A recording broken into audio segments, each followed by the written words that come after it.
Puji Tuhan Bapak Ibu yang terkasih. Haleluya. Apa kabarnya? Luar biasa. Haleluya. Saya ingin percaya kita semua diberkati oleh Tuhan. Amin. Amin. Walaupun kita di tempat ini ada beberapa yang sakit, kita terus berdoa bagi teman-teman kita, Bapak Ibu yang mengalami sakit, biarlah Tuhan bisa memulihkan.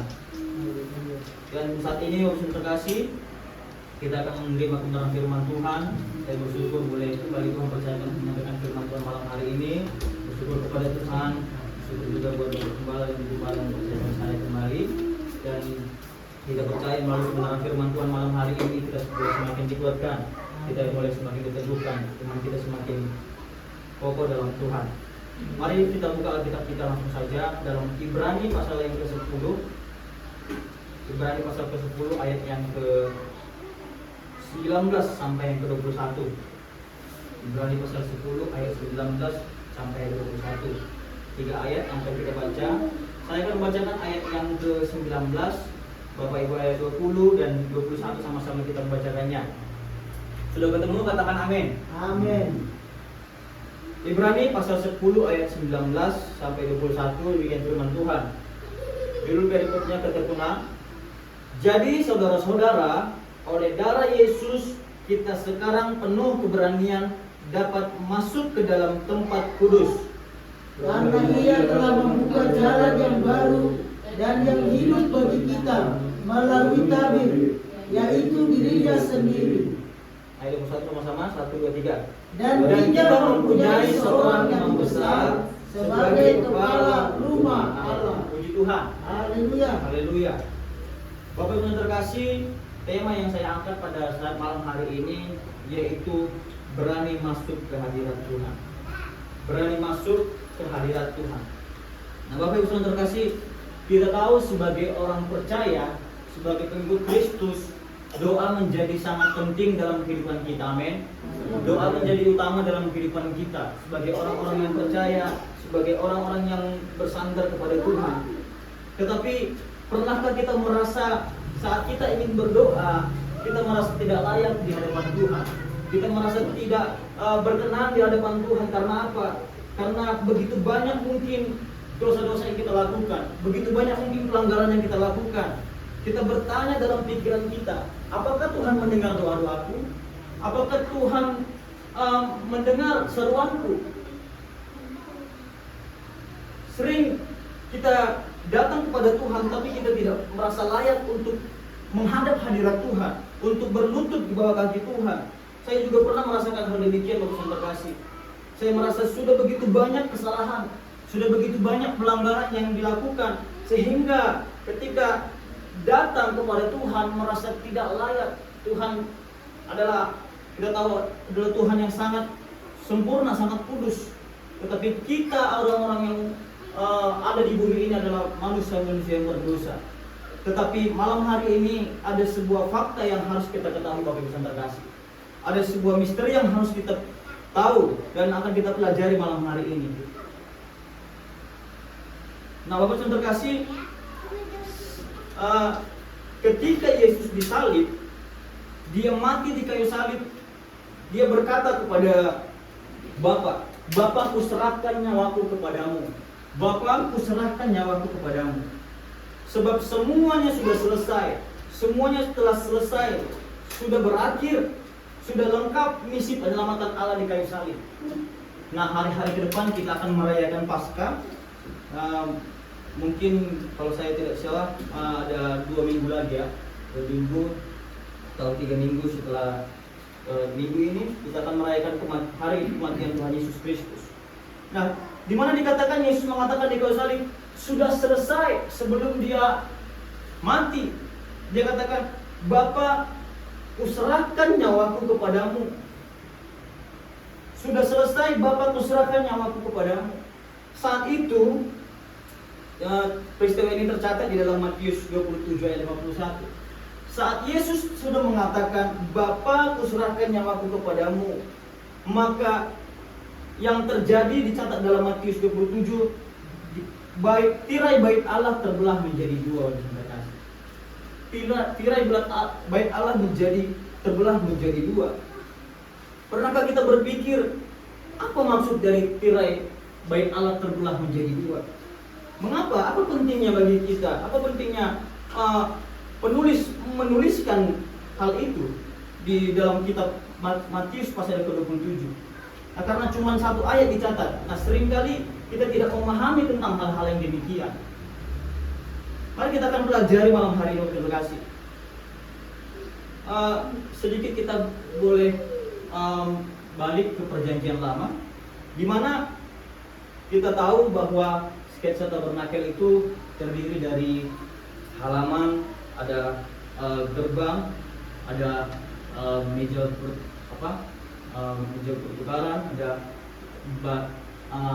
ruang kudus, ruang maha kudus. Ya, sering disampaikan oleh Bapak Gembala dalam khotbah pada hari Minggu, bagaimana sketsa tabernakel itu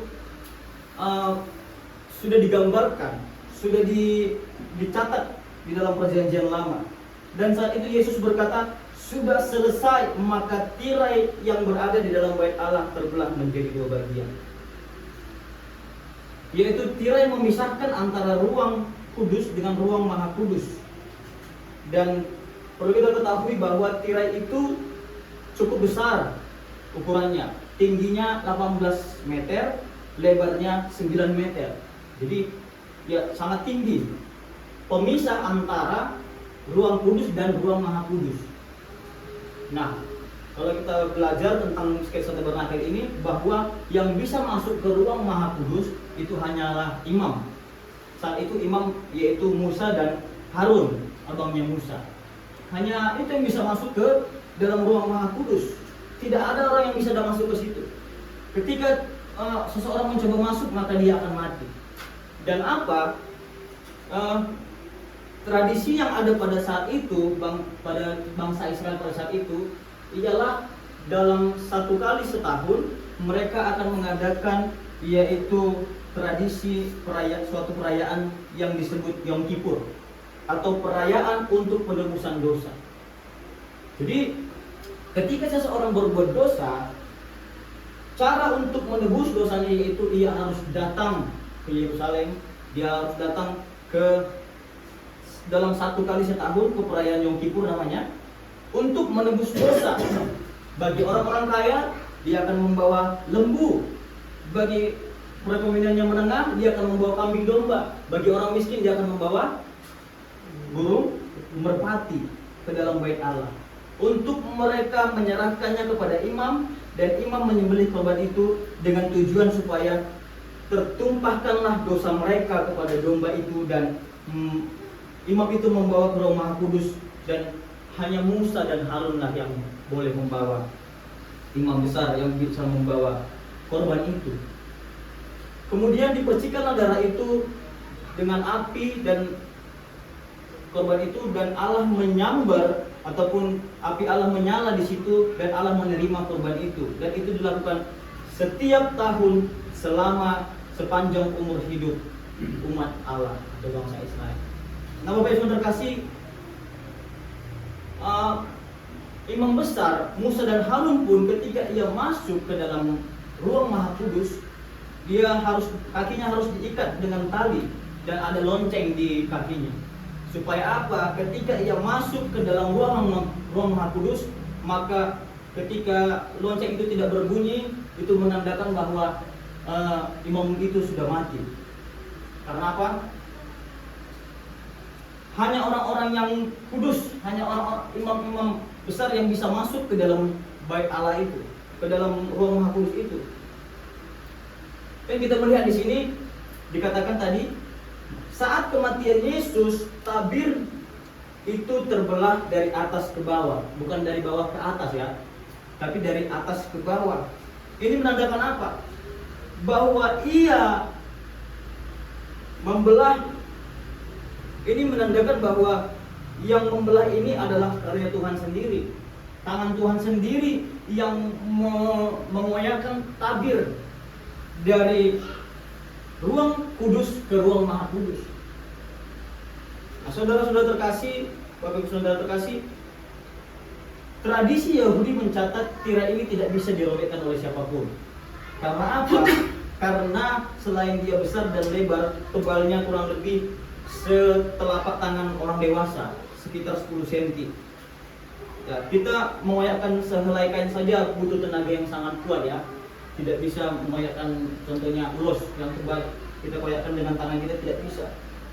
Nah, ini katakan memiliki ketebalan yang cukup besar setelapak orang dewasa.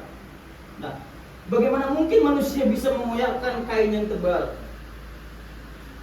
Nah, ini hanya campur tangan Allah sendiri sajalah yang bisa melakukan hal itu. Ini menunjukkan bahwa ketika tirai itu terbuka, surat Ibrani mencatat bahwa kita sudah punya akses secara langsung kepada Allah tanpa harus melalui upacara, tanpa harus melalui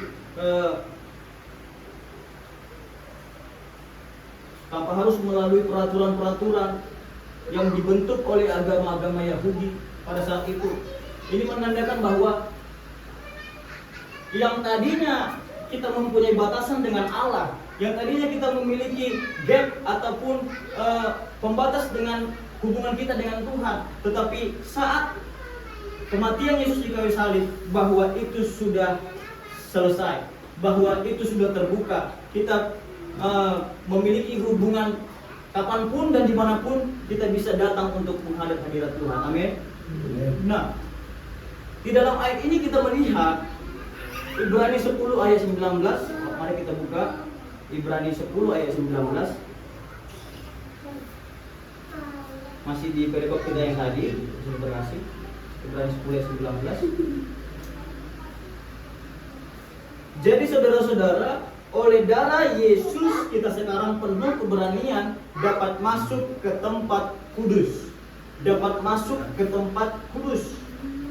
Tempat yang tadinya tidak bisa kita masuki oleh orang sembarangan. Tempat yang tadinya tidak bisa dimasuki oleh orang yang berdosa, hanya imam besar yang bisa masuk ke sana. Tetapi karena lewat pengorbanan Yesus Kristus di kayu salib, maka semuanya itu Tuhan ubah. Karena orang biasa kalau masuk ke tempat itu dia langsung mati. Nah, oleh sebab itu di ayat 20 dikatakan, karena itu ia telah membuka jalan baru dan yang hidup bagi kita melalui tabir, yaitu dirinya sendiri. Sungguh kita boleh menikmati Bapak Ibu yang terkasih karya Tuhan dalam kehidupan kita. Sungguh kita bisa menikmati campur tangan Yesus yang sudah rela berkorban bagi kehidupan kita. Bayangkan saja kalau kita masih hidup di zaman perjanjian lama, kita harus membawa korban untuk menebus dosa-dosa kita, untuk membawa korban untuk sebagai pengganti daripada dosa-dosa kita. Tetapi melalui karya Yesus itu, melalui penebusan Yesus di kayu salib, dia katakan sudah selesai. Dan kita mempunyai seorang imam besar, kepala rumah Allah, karena ia telah membuka jalan baru dan yang hidup bagi kita melalui tabir, yaitu dirinya sendiri. Oleh sebab itu Bapak Ibu terkasih,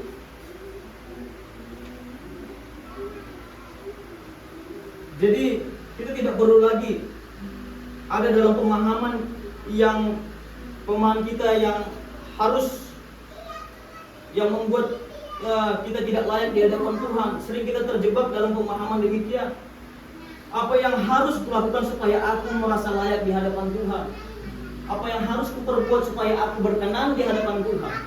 Tidak, Bapak yang terkasih. Tuhan sudah melayakkan kita, Tuhan sudah berkenan atas kehidupan kita melalui pengorbanannya di kayu salib. Tetapi ketika tirai itu terbelah menjadi dua, apa yang dilakukan orang Yahudi pada saat itu? Mereka menjahitnya kembali dan mereka masih menggunakan cara peribadatan yang lama selama 40 tahun.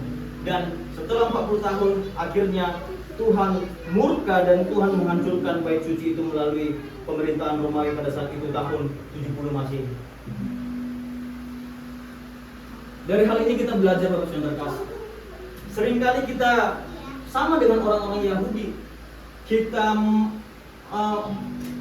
mencoba melakukan supaya kita boleh layak di hadapan Tuhan, melakukan perbuatan ini dan itu supaya Tuhan berkenan atas kehidupan kita. Tuhan merasa layak dengan saya. Nah, mungkin kita melakukannya dengan cara kita boleh memberi banyak untuk Tuhan. Kita mungkin melakukannya dengan cara berdoa berjam-jam supaya kita mendapat kasih karunia Tuhan. Mungkin kita memberi waktu kita dengan membaca Alkitab 25 jam dalam satu hari. Nah, mungkin kita mencoba melakukan perbuatan kita dengan cara berpuasa untuk mendapat kelayakan daripada Tuhan. Tetapi bukan itu yang Tuhan maksudkan pada kita malam hari ini. Tuhan akan mengasihi kita dan melayakkan kita. Tuhan berkenan atas kehidupan kita, tetapi tidak dengan perbuatan-perbuatan yang kita lakukan. Segala aktivitas rohani kita, Bapak Ibu Saudara terkasih, itu tidak menambahkan apapun di dalam karyanya Tuhan. Tidak menambahkan apapun di dalam karyanya Tuhan. Tidak menambahkan kasih Tuhan kepada kita, karena Dia sudah mengasihi kita. Dia sudah berkorban bagi saya dan Bapak Ibu Saudara. Amin. Nah, biarlah melalui pengorbanan Yesus Kristus itu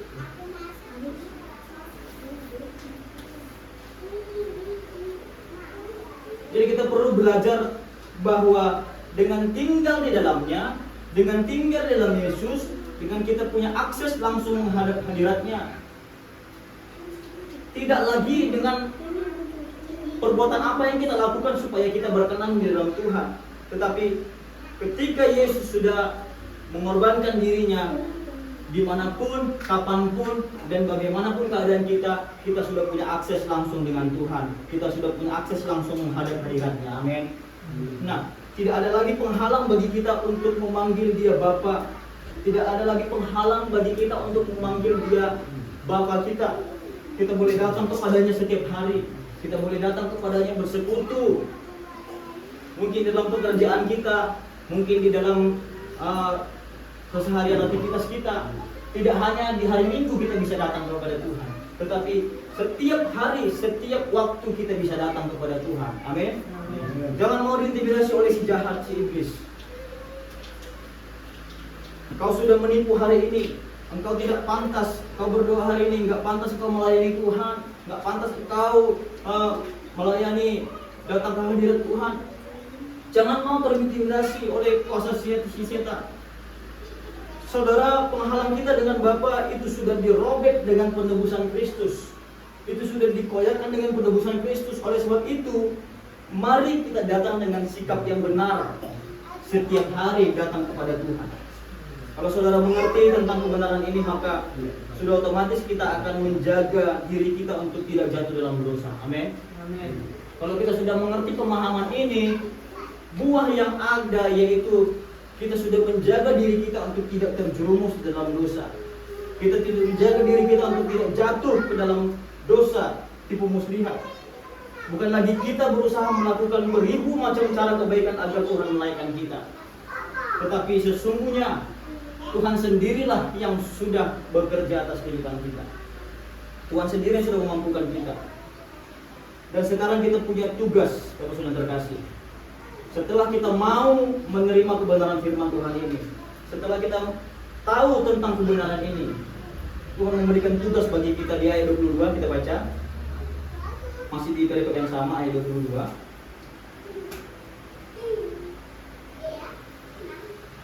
Saya bacakan bagi kita. Karena itu, marilah kita menghadap Allah dengan hati yang tulus ikhlas dan keyakinan iman yang teguh. Oleh karena hati kita telah dibersihkan dari hati nurani yang jahat, dan tubuh kita telah dibasuh dengan air yang murni. Amin. Firman Tuhan mengajak kita, marilah kita teguh berpegang dalam pengakuan tentang pengharapan kita. Ketika kita sudah mengerti akan firman ini, ketika sudah kita paham akan kebenaran ini, firman Tuhan mengajak kita, marilah kita tetap teguh berpegang dalam pengharapan. Tidak ada dosa sebesar apapun yang menghalangi hubungan kita dengan Tuhan. Tidak ada dosa sebesar apapun yang menghalangi untuk kita datang menghadap Allah. Kalau kita paham tentang hal ini, kita akan menjaga diri kita untuk tidak jatuh ke dalam dosa. Sehingga kita bisa menikmati persekutuan yang intim dengan Tuhan setiap hari. Kita bisa menikmati hubungan yang indah bersama-sama dengan Tuhan. Menikmati karya Tuhan yang Tuhan sudah kerjakan dalam kehidupan kita. Sesungguhnya apa yang dicari orang di dunia ini? Kekayaankah? Hartakah? Jabatan? Pencapaian-pencapaian apa? Sesungguhnya itu semua, Ibu Saudara kasih, itu bersifat sementara. Tetapi sesungguhnya sifat yang abadi, yaitu persekutuan kita dengan Tuhan. Kita akan merasakan sukacita, damai sejahtera di hati kita. Itu yang tidak bisa dunia berikan bagi kita. Yang Tuhan tawarkan dan kita akan kerjakan dalam kehidupan kita pribadi. Oleh sebab itu marilah kita menghadap Allah dengan hati yang sudah dibersihkan. Menghadap hadirat Tuhan dengan hati yang bersih. Korban yang sekali untuk selama-lamanya, yaitu Kristus yang sudah berkorban bagi hidup kita. Amin. Dalam ayat 25 kita baca selanjutnya. Nah, yang terakhir, bagian terakhir bagi terkasih. Apa yang Tuhan inginkan dalam kehidupan kita, ayat 25. Saya bacakan. Janganlah kita menjauhkan diri dari pertemuan-pertemuan ibadah kita seperti yang dibiasakan oleh beberapa orang, tetapi marilah kita saling menasihati dan semakin giat melakukannya menjelang hari Tuhan yang mendekat. Amin. Nah, ini yang Tuhan inginkan dalam kehidupan kita, yang terkasih. Kita tidak pernah tahu kapan Tuhan datang. Kita tidak pernah tahu tanggal dan waktunya kapan Tuhan datang ke dunia ini. Tidak pernah ada diceritakan dalam Alkitab. Tidak pernah, atau kita tidak pernah mendengar suara tanggal sekian Tuhan datang. Tetapi apa yang pasti adalah Tuhan akan datang. Waktunya sudah dekat. Dalam Matius 24 ayat 36, tetapi tentang hari dan saat itu tidak seorang pun yang tahu, malaikat di surga tidak, dan anak pun tidak, hanya Bapa sendiri. Sebagai orang-orang yang percaya, yang terkasih, sebagai orang-orang yang mengandalkan Tuhan, bagaimana kesiapan kita untuk menyambut kedatangan Tuhan? Bagaimana kesiapan kita untuk menyambut kedatangan Tuhan yang kedua kali ke dalam dunia ini? Apakah kita sudah siap untuk hal-hal itu? Dikatakan Tuhan akan datang tidak lama lagi, harinya sudah dekat. Kapan itu tidak ada yang tahu. Kita hanya disuruh untuk berjaga-jaga dan berperang, berpegang teguh pada iman kita, pada Yesus Kristus itu sendiri, dan teruslah melakukan pertemuan-pertemuan ibadah kita selama kita masih ada di bumi. Teruslah mengikuti persekutuan ibadah kita selama kita masih ada di bumi ini. Sampai pada akhirnya Tuhan akan menjemput kita. Tuhan akan mendapati kita sebagai orang-orang yang setia, orang-orang yang mengandalkan Tuhan, orang-orang yang berharap hanya kepada Tuhan. Dan Dia akan mengangkat kita, serta kita bersama-sama dengan orang-orang kudus menyambut Tuhan di angkasa. Amin. Nah, Bapak Ibu Saudara terkasih dalam nama Tuhan, malam hari ini kita diingatkan oleh dalam firman Tuhan. Bangunlah hubungan pribadimu setiap hari kepada Tuhan. Bangunlah hubunganmu yang intim setiap hari kepada Tuhan. Kalau zaman dahulu begitu sulit orang menghadap Allah, mereka harus mempersembahkan korban, mereka harus datang setahun sekali dan mengadakan perayaan ini dan itu. Tetapi sekarang dimanapun, kapanpun, dan bagaimanapun situasi kita bisa bersekutu, kita bisa menghampiri Allah setiap saat. Amin. Tuhan memberikan kita tugas dan tanggung jawab. Jangan menjauhkan diri dari pertemuan-pertemuan ibadah. Jangan menjauhkan diri dari persekutuan-persekutuan yang ada. Mungkin kita punya alasan ini dan itu. Kita memiliki kegiatan kesibukan ini dan itu. Tetapi sebagai orang-orang yang percaya, sebagai orang-orang yang sudah ditebus Allah, selagi kita hidup dan masih bernapas, mari bersekutu, mari datang untuk beribadah kepada Tuhan, mari datang untuk menyembah Tuhan, dan kita menyerahkan kehidupan kita ke dalam tangan Tuhan. Amin. Maka Tuhan yang adalah punya segalanya. Tuhan adalah pencipta alam semesta. Dia akan berperang. Dia akan memegang tangan kita dengan tangan yang penuh dengan kemenangan. Amin. Biarlah Bapak yang terkasih, firman Tuhan yang singkat ini boleh kembali menegur kita, menasihati kita, sehingga di hari-hari yang mungkin bumi tidak baik-baik saja, bumi ini semakin mencapai kebinasaannya, tetapi kita sebagai orang-orang yang percaya, kita tetap teguh berpegang pada iman kita. Kita tetap setia mengandalkan Tuhan sampai Tuhan datang pada kali yang kedua menjemput kita orang-orang percaya. Amin. Itu saja firman Tuhan yang boleh saya sampaikan pada malam hari ini. Kita tutup Alkitab kita sebelum kita kembali menyembah Tuhan. Kita angkat satu pujian, kita menghadap hadirat Tuhan. Kita mengatakan, "Ku datang Tuhan, baharui hidupku, kasih-Mu meliputi hidupku, bahwa ku dekat padamu, bukan terbang bagai Raja Wali, Roh-Mu mengangkatku tinggi dengan kasih-Mu."